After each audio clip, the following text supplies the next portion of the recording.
The ninth Fast and Furious, or F9, looks like a return to form, with over-the-top cars and even more over-the-top stunts. There's no bridge! Oh, hell no. But what die-hard fans are most excited about is the return of director Justin Lin, who directed the third through the sixth films. But why did he leave? And why is he coming back? To answer these questions, let's rewind to 2002, when Justin Lin had just scraped together enough cash to make his first film, Better Luck Tomorrow. And it's a shoestring budget, $250,000? $250,000. It was, I had saved up $20,000 cash from all the fellowships and scholarships, and then just work. And then I had 10 credit cards, which amounted to about a little over $100,000. And that was enough to kind of get going.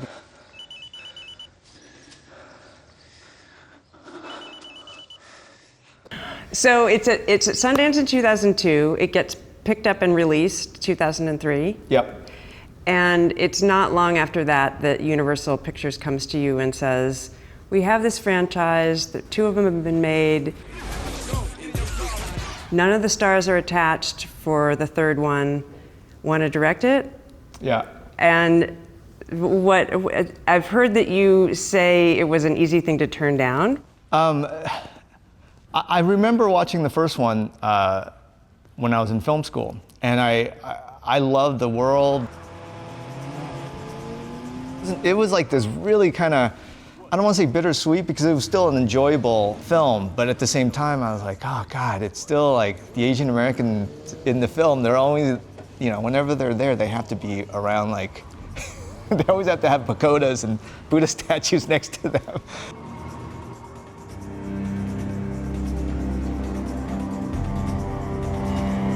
So it was years later, and I was shooting in London, and Jeff Kirschenbaum tracked me down in my hotel room, and I just said, no, I'm good. And he just kept calling me, he wouldn't stop.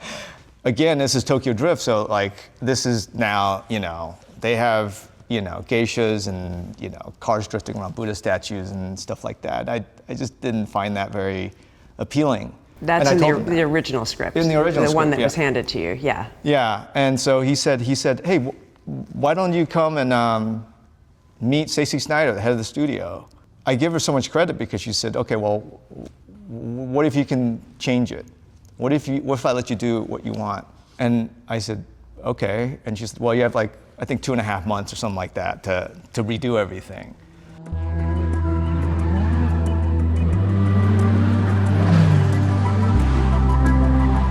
I felt like it was an opportunity to be able to correct something, you know, and to, you know, and it wasn't just me. I remember when we would go and I was trying to interview for tech advisors, and there were a lot of people that were like, no. And that was a sign to me, and I had to find out why. And finally I found Toshi Hayama, and I said, why are you guys so hesitant? And he's like, car guys are kind of off this franchise. And I said, I was so curious, I said, well, why? And they said, well, it's become like the cars, the CG, the scene, and he gave me this list, and so I said, whoa, okay. So I decided to just go and hang out with him, and so we would go to tracks, you know, and really hung out with people who love cars, and they would drift and things like that. And so I felt like, okay, that's part of what I have to do first of all, before anything else, is to really try to kind of figure out and understand the passion for cars. That was the thing that I think for Tokyo Drift, to try to course correct not even representation, but the idea of making sure that people that love cars will respect this film. So that was the big exercise I found like very early on.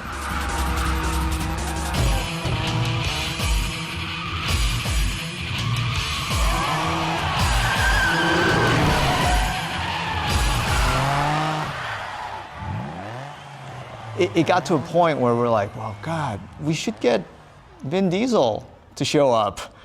And everyone's laughing at us and like, nah, he's done the second one, and we got word that it was impossible. Of course, when you hear impossible, you're like, okay, we got to go get him.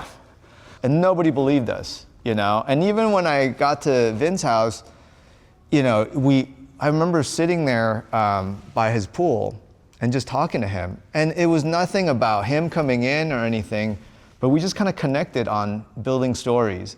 And now that I know Vin really well, I realize he's a big Dungeons and Dragons, fan. And so I think, we actually spend so much time now talking about things that's not even in the script. And that's where it all started. It was this 4-hour conversation of talking about the connection. I could see that he was connecting to it. And the great thing was it honestly took us 4 movies. That poolside chat resulted in 4 chapters of Fast and Furious.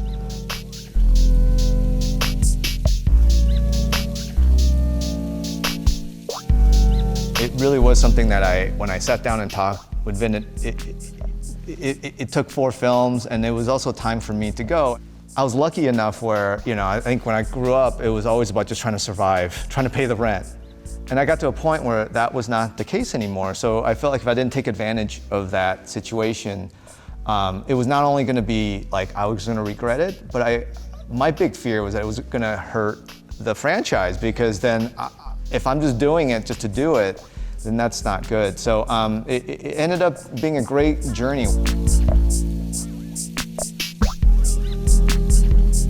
I gotta give everybody at Universal so much credit, because even though I left, I would always still get kind of nice messages, and always got a feeling that whenever I wanted to come back, I'm totally welcome, which is great, And then also Vin would just call me, Tyrese.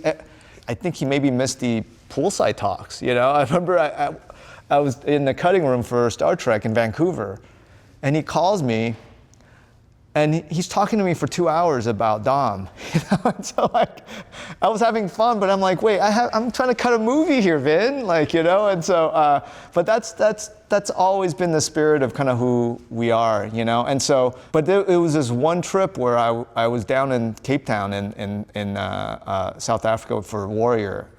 We were scouting for a show that we have shooting down there, and I was coming back, and it was just a trip where somehow, people recognize me here and there, but that trip, a group of fans recognized me at the airport, Cape Town, talked to me about Fast, and I was great, thank you. Johannesburg, London, New York, and LA. I actually think back now, I think that was the trip that for some reason, it was everybody talking about what they what they didn't like, because it was 2 months after that, I woke up and I was oh, I think I know what the next chapter is.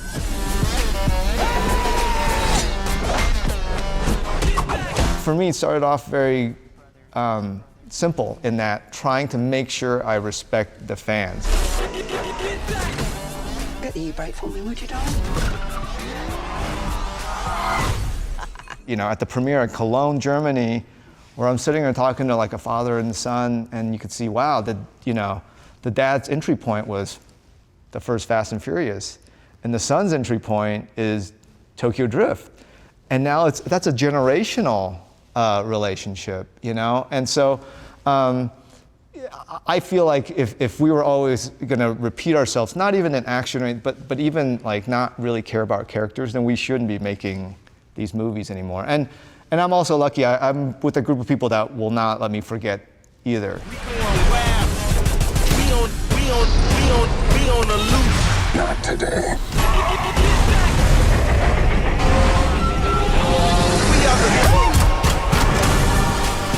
Is there anything you can tell us about 10 that is, I know you've committed to directing 10, and is it in the writing stages? Is it, where is it? We're writing, now, I'm actually gonna jump on a plane to go see Vin for the first time in a year next week. So it's definitely brewing. Fast 9, F9 is really the first film of the final chapter.